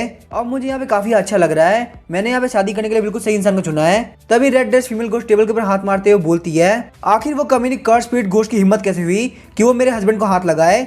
चलो फटाफट से मेरे कमांड को इश्यू करो। यहाँ पे सारे लोग मिलकर नॉर्थ वेस्ट ग्रेवयार्ड के ऊपर अटैक कर दो और जाके मेरे हस्बैंड को बचा के लाओ। जैसे ही वहाँ पे घोस्टमेट सिटी बजाती है, बहुत सारे घोस्ट एंशिएंट मैंशन के सामने आके खड़े हो जाते हैं। घोस्टमेट बोलती है मैं यहाँ पे सीधे पॉइंट पे आती हूँ। हमारे जो यंग मास्टर है वो यहाँ पे कर्स स्पिरिट घोस्ट अकेले फाइट कर रहे हैं। तो तुम लोग को यहाँ पे पता ही होगा कि आखिर हम लोग यहाँ पे क्या करना चाहिए। हम लोग यहाँ पे नॉर्थ वेस्ट ग्रेवयार्ड के ऊपर अटैक करके यंग मास्टर को बचा के लाएंगे। तभी हम देखते हैं सारे घोस्ट बोलने लगते हैं आज ही वो दिन है कि हम लोग कर्स स्पिरिट घोस्ट को मार देंगे। वही हम देखते हैं वो तीनों साइड से छुप के पॉल को देख रहे होते हैं। गांव शोशो बोलती है यहाँ पे इतने सारे घोस्ट है कि अगर यहाँ पे एक मिलिट्री भी आ जाए तो भी इतने सारे घोस्ट को हैंडल करना काफी मुश्किल होने वाला है। सन माँ बोलते लगता है पॉल के लिए तो बचना काफी मुश्किल होने वाला है। सन लिली बोलती है तो आखिरकार पॉल यहाँ पे घोस्ट के हाथों से मारा जाएगा और फाइनली हमारा मिशन कंप्लीट हो जाएगा। वही हम देखते हैं कर्स स्पिरिट घोस्ट अपने बैटल मोड के अंदर आ गई होती है। उसके शरीर से बहुत ही पावरफुल घोस्ट और बाहर निकल रहा होता है। ये देखने के बाद पॉल यहाँ पे 2-3 कदम पीछे की तरफ हटता है क्योंकि उसने यहाँ पे स्वॉर्ड घोस्ट को पूरी तरह से नहीं समझा और अगर वो यहाँ पे स्वॉर्ड घोस्ट की मलेशियस स्पिरिट लगे पास फाइट करेगा तो उसके लिए बचना काफी मुश्किल होने वाला है। तभी हम देखते हैं पॉल वहाँ पे कर्स स्पिरिट घोस्ट को बोलता है एक बार मेरी बात ध्यान सुनो, यहाँ पे तुम्हें पक्का कुछ ना कुछ गलत फहमी है। ये सुनने के बाद कर्स स्पिरिट घोस्ट और भी गुस्सा हो गई होती है। वो बोलती है तुमने मेरे सेकंड कमांड को मार दिया और तुम बोल रहे गलत फहमी है। तुम्हें आखिर क्या लगता है कि मैं कोई इडियट हूँ। कर्स स्पिरिट घोस्ट अपने पास से डैगर निकालती है और बोलती है मुझे यहाँ पे बिल्कुल भी नहीं लगता कि तुम यहाँ से बच के जाने वाले हो। मैं यहाँ पे तुम्हारे ऑर्गन्स को निकाल के सेकंड इन कमांड को ट्रिब्यूट पेश करूंगी। तभी हम देखते हैं बहुत सारे घोस्ट पॉल के ऊपर अटैक करने के लिए आगे बढ़ते हैं। पॉल वहाँ पे काफी डर गया होता है, सोच रहा होता है लगता है आज मेरी लाइफ यही पे एंड होने वाली है। तभी अचानक से हम देखते हैं पॉल के सामने वाले घोस्ट के ऊपर कोई अटैक करता है और वो घोस्ट वहीं पे मर गया होता है। हम देखते हैं वहाँ पे बुचर घोस्ट आ गया होता है। पॉल बोलता है काफी कमाल की बात है, मेरे लिए यहाँ पे रीइंफोर्समेंट आ चुकी है। ब्रदर घोस्ट सच में तुम काफी कमाल के हो। बुचर घोस्ट पीछे मुड़ते हुए बोलता है यंग फ्रेंड किसी फॉर्मेलिटी की जरूरत नहीं, तुम मुझे यहाँ पे सिंपली एक्स हस्बैंड ब्रदर बोल सकते हो। ये सुनने के बाद पॉल काफी एम्बैरेस हो गया होता है। पॉल बोलता है एक्स हस्बैंड ब्रदर आखिर आप यहाँ पे कैसे आए। बुचर घोस्ट वहाँ पे पॉल को इशारा करता है। हम देखते हैं वहाँ पे सामने से रेड ड्रेस फीमेल घोस्ट एक आर्मी को लेकर आ रही होती है। बुचर घोस्ट बोलते हैं यहाँ पे तुम्हारी वाइफ ने कमांड दिया था कि हमें तुम्हें बचाना है। रेड ड्रेस फीमेल घोस्ट बोलती है कमीनी कर्स स्पिरिट घोस्ट आखिर यहाँ पे तेरी हिम्मत कैसी मेरे हस्बैंड के ऊपर अटैक करने की। चलो फटाफट सारे लोग आगे बढ़ो और कर्स स्पिरिट घोस्ट के ऊपर अटैक करो। वही हम देखते हैं कर्स स्पिरिट घोस्ट हिलाते हुए बोलती है यहाँ पे तुम्हारे हस्बैंड से ज्यादा तुम मरना डिजर्व करती हो। जैसे ही वहाँ पे दोनों एनिमीज मिलते हैं उन लोगों की हेट लिमिट पार हो गई होती है। हम देखते हैं दोनों घोस्ट आर्मी वहाँ पे एक दूसरे को अटैक कर देती है। रेड ड्रेस फीमेल घोस्ट की आर्मी की तरफ से एंडी नाम की घोस्ट सामने वाले एनिमी घोस्ट को मार के उड़ा देती है। वही हम देखते हैं कर्स स्पिरिट घोस्ट की तरफ एक एसिड घोस्ट होता है जो कि वहाँ पे सामने वाली घोस्ट के ऊपर एसिड से अटैक कर रहा होता है। पॉल वहाँ पे ये फाइट देख के काफी शॉक होता है। पॉल वहाँ पे पीछे की तरफ हटते हुए बोलता है मैंने यहाँ पे ह्यूमंस को बहुत बार फाइट करते हुए देखा है लेकिन पहली बार मैं यहाँ पे घोस्ट को इस तरह से फाइट करते हुए देख रहा हूँ। वहीं हम देखते हैं रेड ड्रेस फीमेल घोस्ट पॉल की तरफ आगे बढ़ती है और बोलती है हस्बैंड क्या आप ठीक हैं। वो पॉल को गले लगाते हुए बोलती है तुम यहाँ पे कर्स स्पिरिट घोस्ट के ऊपर अटैक करके मुझे काफी अच्छा सरप्राइज देना चाहते थे लेकिन तुम्हें हमें पहले मुझसे कंसल्ट कर लेना चाहिए था। यहाँ पे तुम्हारे लिए अकेले आना काफी खतरनाक हो सकता है। मैं यहाँ पे बिल्कुल भी नहीं चाहती कि तुम्हें खरोच भी आए। ये बोलते वो वहाँ पे अपने बॉस को पॉल के चेस्ट के ऊपर लगाने लगती है। वही हम देखते हैं इन कपल को प्यार करते हुए देख के कर्स स्पिरिट घोस्ट को काफी गुस्सा आ गया होता है। वो वहाँ पे घोस्ट को रिलीज करते हुए आसपास के घोस्ट को उड़ा देती है। कर्स स्पिरिट घोस्ट बोलते तुम लोगों ने यहाँ पे हार्ट ईटिंग घोस्ट को मार दिया और अब तुम लोग यहाँ पे प्यार मोहब्बत की बातें कर रहे हो। मैं तुम लोग यहाँ पे बिल्कुल भी जिंदा वापस नहीं जाने दूंगी। वहीं हम देखते हैं red dress female ghost Paul के सामने आती है और बोलती है हस्बैंड प्लीज आप पीछे की तरफ हट जाओ, यहाँ से मैं संभालती हूँ। उसके बाद रेड ड्रेस फीमेल घोस्ट अपनी इंटरनल घोस्ट एनर्जी को एक्टिवेट करती है। वो वहाँ पे हैंड साइन बनाती है और उसके आसपास की घोस्ट एनर्जी एक्सपेंड होना स्टार्ट हो जाती है। जैसे जैसे वहाँ पे घोस्ट एनर्जी एक्सपेंड हो रही होती है वहाँ पे एलियन फ्लावर्स आ रहे होते हैं। उसके बाद हम देखते हैं वो फ्लावर्स काफी स्पीड से कर्स स्पिरिट घोस्ट की आर्मी के ऊपर अटैक कर देते हैं। वहीं हम देखते हैं कर्स स्पिरिट घोस्ट काफी स्पीड से उन अटैक को डॉज कर रही होती है और वहाँ पे जिन जिन के ऊपर वो फ्लावर हिट हुआ होता है उन सभी की बॉडी पिघलना स्टार्ट हो जाती है। पॉल बोलता है रेड ड्रेस फीमेल घोस्ट काफी कमाल की है। ना सिर्फ यहाँ पे उसके फ्लावर काफी बड़े रेंज को कवर करते हैं बल्कि यहाँ पे उसका डैमेज भी काफी हाई है। वहाँ पे अपने लोग को मरता हुआ देख के कर्स स्पिरिट घोस्ट को काफी गुस्सा आ जाता है। वो वहाँ पे अपने पास से एक स्ट्रॉ डॉल बाहर निकालती है। कर्स स्पिरिट घोस्ट बोलती है रेड ड्रेस फीमेल घोस्ट तुम मुझसे फाइट करने के लिए काफी छोटी हो। उसके बाद वो वहाँ पे स्ट्रॉ डॉल को रेड ड्रेस फीमेल घोस्ट के सामने कर देती है और वहाँ पे रेड ड्रेस फीमेल घोस्ट के ऊपर 5 directional ghost soldier straw cuts लगा देती है। उसके बाद वो वहाँ पे एक नीडल निकालती है और स्ट्रॉ डॉल के चेस्ट के अंदर डाल देती है।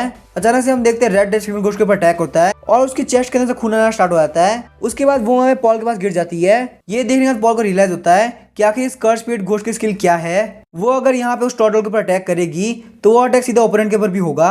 पॉल वहाँ पे रेड ड्रेस फीमेल घोस्ट को बोलता है क्या तुम ठीक हो, क्या हमें यहाँ पे अपॉर्चुनिटी का फायदा उठाते हुए पीछे की तरफ हट जाना चाहिए। रेड ड्रेस फीमेल घोस्ट वहाँ से उठते हुए बोलती है हस्बैंड तुम्हें हमें बिल्कुल भी टेंशन लेने की जरूरत नहीं, ये बस एक छोटी सी इंजरी और कुछ भी नहीं। उसके बाद वो वहाँ पे हवा के अंदर उड़ने लगती है। उसके आसपास काफी घोस्ट एनर्जी होती है। वहीं हम देखते हैं उसके आसपास का एरिया एलियन फ्लावर से भर जाता है। उसके बाद वो वहाँ अपने दोनों हाथ को जोड़ देती है। वहीं हम देखते हैं उसके हाथ के अंदर से रेड कलर की लाइट निकल रही होती है। जो एलियन फ्लावर्स होते हैं वो वहाँ पे कर्स स्पिरिट घोस्ट के ऊपर अटैक करते हैं। वहीं हम देखते हैं कर्स स्पिरिट घोस्ट की जो बॉडी होती है वो वहाँ पे पिघलना स्टार्ट कर देती है। कर्स स्पिरिट घोस्ट बोलती है तो इसके अंदर तुम यहाँ पे फाइट टू डेथ करना चाहती हो, आज मैं यहाँ पे पक्का तुम्हारी विश को कंप्लीट कर दूंगी। उसके बाद curse spirit ghost red dress female ghost के ऊपर अटैक करने के लिए आगे बढ़ जाती है। उसके बाद हम देखते हैं पॉल अपने हाथ के बने हुए मार्क्स के ऊपर क्लिक करता है। पॉल बोलता है अगर यहाँ पे 2 मास्टर फाइट कर रहे हैं तो मैं यहाँ पे खाली नहीं बैठ सकता।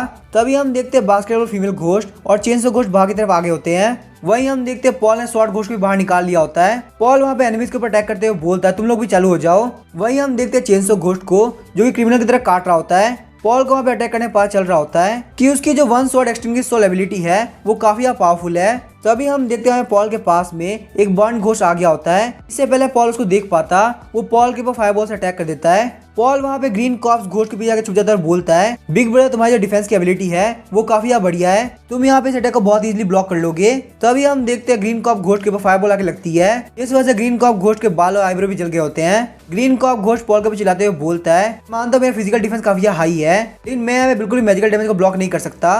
पॉल को हमें 40 इमोशनल कोलैप्स मिल गए होते हैं। पॉल बोलता है ब्रदर घोस्ट बिल्कुल भी गुस्सा मत करो, गुस्सा सेहत के लिए काफी खराब होता है। हम देखते हैं रेड ड्रेस फीमेल घोस्ट की आर्मी कर्स स्पिरिट घोस्ट आर्मी के ऊपर काफी भारी पड़ रही होती है। कर्स स्पिरिट घोस्ट बोलती है अगर मैं यहाँ पे तुम्हें फिनिश नहीं कर सकती तो मैं सबसे पहले यहाँ पे तुम्हारे हस्बैंड को मार दूंगी। कर्स स्पिरिट घोस्ट अपने पास से 2 नीडल्स बाहर निकाल लेती है और काफी जोर जोर से हंस रही होती है। कुछ पल पड़ने के बाद कर्स स्पिरिट घोस्ट वो नीडल पॉल की तरफ फेंक देती है।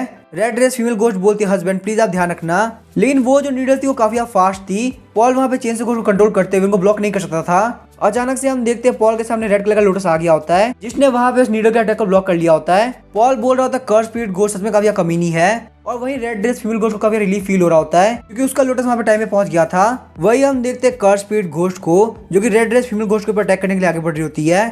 उसने वहाँ पे नीडल से बनी हुई एक एनर्जी बॉल बना ली होती है जो कि असलियत में घोस्ट किलिंग फॉर्मेशन होती है। कर्स स्पिरिट घोस्ट बोलती है मैंने यहाँ पे तुम्हें ट्रिक किया था। वही हम देखते हैं रेड ड्रेस फीमेल घोस्ट काफी शॉक हो गई होती है। उसे यहाँ पे बिल्कुल भी लगा था कि पॉल के ऊपर जो अटैक था वो असलियत में एक ट्रिक थी। हम देखते हैं अटैक काफी पास पहुंच चुका था। रेड ड्रेस फीमेल घोस्ट के पास अब बिल्कुल भी बचने का टाइम नहीं था। हम देखते हैं उस फॉर्मेशन के अंदर से 5 needles red dress female ghost के पेट के अंदर चली जाती है। वहाँ पे रेड ड्रेस फीमेल घोस्ट को काफी पेन फील हो रहा होता है और स्पिरिट घोस्ट वापस अटैक बनाते हुए बोलती है अब मैं यहाँ पे तुम्हें पूरी तरह से खत्म कर दूंगी। पॉल चिल्लाते हुए बोल रहा होता है ये कमीनी कर्स स्पिरिट घोस्ट काफी स्नीक अटैक करती है, इसके अंदर यहाँ पे सामने से अटैक करने की हिम्मत नहीं है। उसके बाद हम देखते हैं पॉल वहाँ पे बास्केटबॉल फीमेल घोस्ट को कर्स स्पिरिट घोस्ट की तरफ भेज देता है। कर्स स्पिरिट घोस्ट वहाँ पे अपने एंशियन जीता को प्ले करने लगती है। एंशियन जीता के प्ले होने की वजह से कर्स स्पिरिट घोस्ट वहाँ पे पैरालाइज हो गई होती है। वो वहाँ पे बिल्कुल भी मूव नहीं कर पा रही होती। कर्स स्पिरिट घोस्ट सोच रही होती है आखिर यहाँ पे हो क्या रहा है, मैं यहाँ पे कुछ भी नहीं सोच पा रही। वही हम देखते हैं पॉल चेनसो घोस्ट की हेल्प से काफी तगड़ी जंप मारता है और अपने स्वॉर्ड घोस्ट को पकड़ते हुए कर्स स्पिरिट घोस्ट को काफी तगड़ी स्ट्राइक लगाता है। वो स्ट्राइक सीधे जाके कर्स स्पिरिट घोस्ट के शोल्डर पे लगी होती है। कर्स स्पिरिट घोस्ट बोलती है तुम्हारी क्या हिम्मत है मेरे ऊपर अटैक करने की। वही हम देखते हैं पॉल के अटैक से कर्स स्पिरिट घोस्ट के बस स्क्रैच आया होता है। पॉल बोलता है कर्स स्पिरिट घोस्ट अगर तुम्हारे पास बहुत पावरफुल आर्मर है यहाँ पे इससे मुझे कोई प्रॉब्लम नहीं होने वाली। ये बोलते हुए पॉल स्वॉर्ड घोस्ट के सेकंड स्किल को एक्टिवेट करता है। कर्स स्पिरिट घोस्ट बोल रही होती है बेवकूफ इंसान तुम्हारी स्वॉर्ड से मुझे कुछ भी नहीं होने वाला। कर्स स्पिरिट घोस्ट सीधे उस अटैक को ले लेती है और बिल्कुल भी ब्लॉक नहीं करती। वहीं हम देखते हैं स्वॉर्ड घोस्ट सीधे उसकी बॉडी के आर पार हो गई होती है। वहाँ पे कर्स स्पिरिट घोस्ट को बिल्कुल भरोसा नहीं हो रहा होता। वो बोलती है कि ऐसा कैसे हो सकता है, मुझे अभी तुम्हारे अटैक की वजह से पेन भी फील हो रहा है। अचानक से हम देखते हैं कर्स स्पिरिट घोस्ट के ऊपर काफी ज्यादा स्वॉर्ड से अटैक होता है जिस वजह से कर्स स्पिरिट घोस्ट जमीन के ऊपर गिर गई होती है। और वहाँ पे कर्स स्पिरिट घोस्ट के रिमेन्स को देख के बोल रहा होता है मेरी जो स्वॉर्ड है ये मैजिकल अटैक भी कर सकती है इसीलिए तुम्हारे आर्मर से कोई फर्क नहीं पड़ता। रेड ड्रेस फीमेल घोस्ट अपने पेट के अंदर नीडल निकालते हुए बोल रही होती है कर्स स्पिरिट घोस्ट यहाँ पे मारी जा चुकी है तो अगर तुम लोग को यहाँ पे जिंदा रहना है तो मुझे अपना नया लीडर मानना होगा। रेड ड्रेस फीमेल घोस्ट काफी गुस्सा करते हुए बोल रही होती है अगर तुम लोग यहाँ पे कर्स स्पिरिट घोस्ट से काफी लॉयल हो तो मैं तुम सभी लोग को मार दूंगी। उसके ऐसा बोलने के साथ ही कर्स स्पिरिट घोस्ट के सारे साथी एक दूसरे की तरफ देखने लगते हैं। वो लोग वहाँ पे अपने हाथ उठाते हुए सरेंडर कर देते हैं। वो लोग घुटनों पे आते हुए बोलते हैं रेड ड्रेस फीमेल घोस्ट हम लोग का ग्रीट करते हैं, आज से ही हम लोग ये कसम खाते हैं कि रेड ड्रेस फीमेल घोस्ट हमारी नई लीडर है। ये सब देखने के बाद रेड ड्रेस फीमेल घोस्ट को काफी अच्छा फील हो रहा होता है। मैं यहाँ पे कर्स स्पिरिट घोस्ट के साथ 100 साल से फाइट कर रही हूँ लेकिन आज मेरे हस्बैंड की हेल्प से मैंने इसको हरा दिया। तभी वहाँ पे red dress female ghost Paul को ढूंढने लगती है। वो बोलती है अभी मेरे हस्बैंड यहीं पे थे तो आखिर वो कहाँ चले गए। वहीं हम देखते हैं पॉल वहाँ पे घोस्ट बीट को इकट्ठा कर रहा होता है। पॉल बोलता है मैंने अपनी लाइफ के अंदर पहली बार इतने सारे wind speed level ghost beat एक साथ देखे हैं अगर मैं यहाँ पे इन सभी को बेच देता हूँ तो मैं बहुत इजीली मिलियंस कमा लूंगा। तभी red dress female ghost Paul को पीछे से पकड़ते हुए बोलती है, हस्बैंड आज हमारे एंशिएंट मैंशन में पार्टी है, तो हम लोगों ने यहाँ पे कर्स स्पिरिट गोस्ट को हरा दिया, तो इसीलिए प्लीज आप मेरे साथ एंशिएंट मैंशन में चलिए। पॉल बोलता है नहीं, मैं ऐसा बिल्कुल भी नहीं कर सकता, मुझे यहाँ पे कल क्लास अटेंड करनी है। वहीं हम देखते हैं पॉल को रेड ड्रेस फीमेल घोस्ट के बॉस फील हो रहे होते हैं। पॉल बोलता है प्लीज तुम मेरे ऊपर से हटो, मुझे यहाँ पे घोस्ट भी इकट्ठा करने हैं। रेड ड्रेस फीमेल घोस्ट बोलती है, हस्बैंड आपने यहाँ पे कर्स स्पिरिट घोस्ट को मारने में सबसे ज्यादा हेल्प करी है, तो अगर आप यहाँ पे उस पार्टी के अंदर नहीं होंगे तो हमको बिल्कुल भी अच्छा नहीं लगेगा। पॉल बोलते हैं यहाँ पे ज्यादा सोचने की जरूरत नहीं है, मैंने यहाँ पे कर्स स्पिरिट घोस्ट से खुद के लिए फाइट करी है। रेड ड्रेस फीमेल घोस्ट समाते हुए बोलती है, मेरे हस्बैंड काफी कमाल के हैं, उन्होंने यहाँ पे इतना अच्छा काम किया, लेकिन वो इस बात को एडमिट नहीं कर रहे। ये बोलते हुए काफी शर्मा रही होती है। वहीं हम देखते हैं उन सारे घोस्ट बीट को लेके पॉल वहां से जाने लगता है। रेड ड्रेस फीमेल घोस्ट में पॉल को जाते हुए देख के बोल रही होती है, हस्बैंड जब भी आपके पास टाइम हो तो आप प्लीज मुझसे मिलने के लिए आना, मैं वहाँ पे एंशिएंट मैंशन के अंदर आपके लिए हमेशा वेट करूंगी। पॉल के जाने के बाद रेड ड्रेस फीमेल घोस्ट काफी शर्मा रही होती है और बोलती है, मेरे हस्बैंड काफी कमाल के हैं, उनका पढ़ाई के ऊपर पूरा ध्यान है। वहीं हम देखते हैं सनमा काफी शौक होता है और बोल रहा होता है, पॉल ने यहाँ पे इतनी विक्ड स्पीड लगे घोस्ट कर्स स्पीड घोस्ट को मार दिया। ये सब देख के गाँव शोशो भी काफी शौक होती है और सोच रही होती है, पॉल ने यहाँ पे सिर्फ एक स्ट्राइक के अंदर कर्स स्पीड घोस्ट को मार दिया। उसको यहाँ पे देख के लग रहा है कि उसकी जो स्वॉर्ड घोस्ट है वो मेरी घोस्ट डॉल से भी ज्यादा पावरफुल है। वहीं रेड ड्रेस फीमेल घोस्ट की हेल्प से ये पूरा एरिया उसका हो चुका है। उसके बाद गाँव शोशो अपना फोन निकालती है और बोलती है, पॉल यहाँ पे बहुत ज्यादा पावरफुल हो चुका है, तो उसने अपनी पावर को रेड ड्रेस फीमेल घोस्ट की हेल्प से बढ़ा भी लिया। मुझे यहाँ पे फटाफट से ये बात अपने फादर को बतानी होगी। लेकिन अचानक से हम देखते हैं गाँव शोशो काफी हेजिटेट करने लगती है, क्योंकि उसके फादर ने उससे झूठ बोला, उन्होंने उसकी मॉम को धोखा भी दिया। क्या मुझे यहाँ पे ऐसे कमीने इंसान से बात करने की जरूरत है? अब इसके आगे क्या होगा हम नेक्स्ट एपिसोड में जानेंगे। वीडियो पसंद आया चैनल को सब्सक्राइब करके वीडियो को लाइक कर देना। Thank you.